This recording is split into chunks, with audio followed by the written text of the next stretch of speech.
হৃদয়ব্রতর পাশে বসে বলেন কবিতাটা ছোট্ট 2 লাইনের।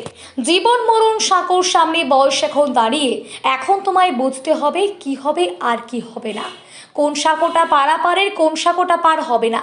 জীবনের এই মুহূর্তে এসে আমি দাঁড়িয়েছি, এটা ঠিক যে আমি তৃণমূলের বিধায়ক, কিন্তু তৃণমূলের বিধায়ক নয়, শুধু আমি বাংলার বিধায়ক, বিধানসভার সদস্য।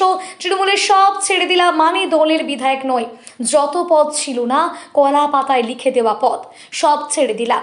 দুঃখের বিষয়, যখন ইতিহাস লেখা হবে বাংলার এই সময় নিয়ে, লেখা হবে যে একটা লোকের জন্য গোটা দল, যারা 213টি আসন পেয়েছিল, তারা সর্বনাশ হয়ে যায়। তাহলে 21শে জুলাইয়ের কোন মঞ্চে দেখা যাবে মদনকে? তিনি বলেন, এখনো পর্যন্ত ভারতের রাজনৈতিক দল করে যে চিন্তাধারা মানচিত্র, সবেতে কিন্তু এআইটিসি লেখা আছে। তার মধ্যে আবার দুটো ভাগ হয়েছে। আমি মমতা বন্দ্যোপাধ্যায়কে সম্মান জানিয়ে, ধন্যবাদ জানিয়ে, দীর্ঘদিন তিনি আমাদের পাশে থেকেছেন, আমরাও চেষ্টা করেছি কম বেশি করার। আজ এই মুহূর্তে থেকে মমতা বন্দ্যোপাধ্যায়ের তৃণমূল কংগ্রেসের ন্যাশনাল কমিটির চিফ হুইপ, ওয়ার্কিং কমিটি, পার্টির জেনারেল সেক্রেটারি থেকে সব পদ থেকেই আমি ইস্তফা দিলাম। আমাকে আজ থেকে, আমি তৃণমূলে ছিলাম, তৃণমূলে রইলাম, শুধু আমি এই ঘর থেকে ওই ঘরে গেলাম।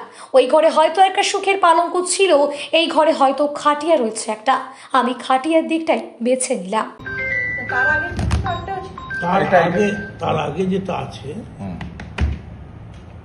এখনো অবধি ভারতবর্ষের যে রাজনৈতিক দলগুলোর যে চিন্তাধারা বা মানচিত্র বা সিইও, সবকটাতেই কিন্তু ওই এআইটিসি লেখা আছে, অল ইন্ডিয়া তৃণমূল কংগ্রেস। তার মধ্যে আবার দুটো ভাগ হয়েছে। আমি মমতা বন্দ্যোপাধ্যায়ের তাকে সম্মান জানিয়ে, তাকে ধন্যবাদ জানিয়ে, এবং দীর্ঘদিন তিনি আমাদের পাশে থেকেছেন, আমরাও চেষ্টা করেছি কম বেশি করার। আজ এই মুহূর্ত থেকে মমতা বন্দ্যোপাধ্যায় তৃণমূল কংগ্রেসের national committee, chief whip, working committee, party general secretary থেকে শুরু করে সমস্ত রকম পদ থেকে আমি ইস্তফা দিলাম।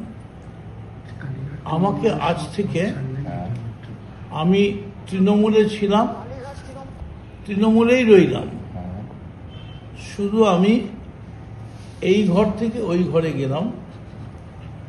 ওই ঘরে হয়তো